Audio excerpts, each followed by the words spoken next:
Friends, this week I will receive two more of its own who died in defense of our nation. This follows on a trip that many of us had to Dover earlier this year to receive two Iowa guardsmen who were serving in CENTCOM, killed by terrorists, and had the opportunity with the Iowa National Guard, a unit in which I have served, to be able to take action and eliminate that threat through Operation Hawkeye Strike.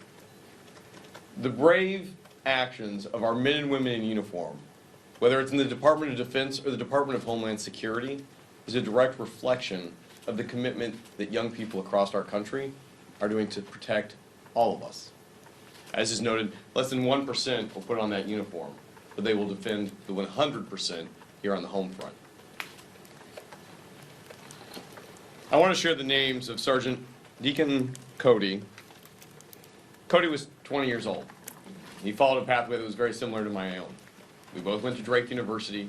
We both wanted to serve our country. This young man actually was ahead of me in line. He was already a staff sergeant at age 20. With his family's blessing, he went to go serve in the Middle East. And he was serving with the detachment out of Des Moines, the 103rd Expeditionary Sustainment Command.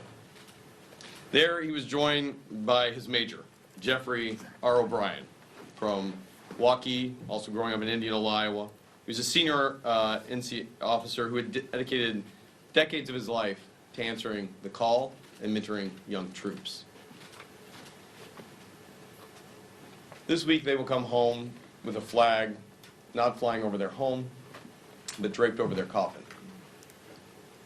The reflection of 6 KIA are a reflection of the ultimate sacrifice put forward to defend this nation. But they're also accompanied by 9 wounded in action. We spent most of the day on the phone yesterday with the spouses, with the families, with the kids, as they were evacuated from Kuwait under a barrage of Iranian weapon systems. I'm happy to report that they are now safe in Germany, waiting for their family.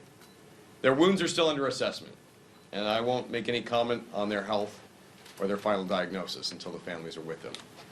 But I will say this, that the toll that's being taken, not just on those serving on the front line, but on the simple fact of trying to get Americans back into country, 17,000 of which have been done so bravely by our State Department and our Homeland Security, as well as the families just trying to get on a plane today.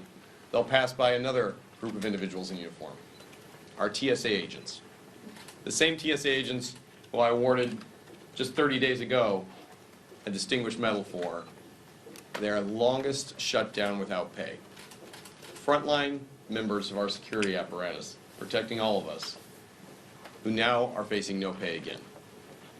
And while they're joined by brave sailors from the Coast Guard, members of FEMA, thousands and hundreds of thousands of individuals who are paid under the DHS budget, tragically, my colleagues on the other side have seen fit to continue this shutdown that deprives not only national security, not only the pay for these individuals, but makes it hard for a family member to be able to visit a wounded veteran in a time of crisis like this.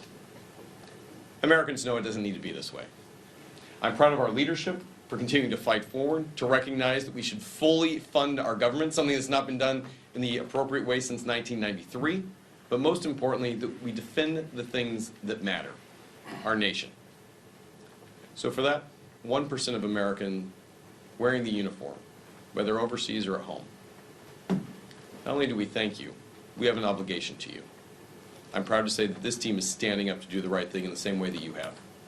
And as a combat veteran like so many on this stage who have flown these operations in the Middle East, our security at home starts with our security overseas.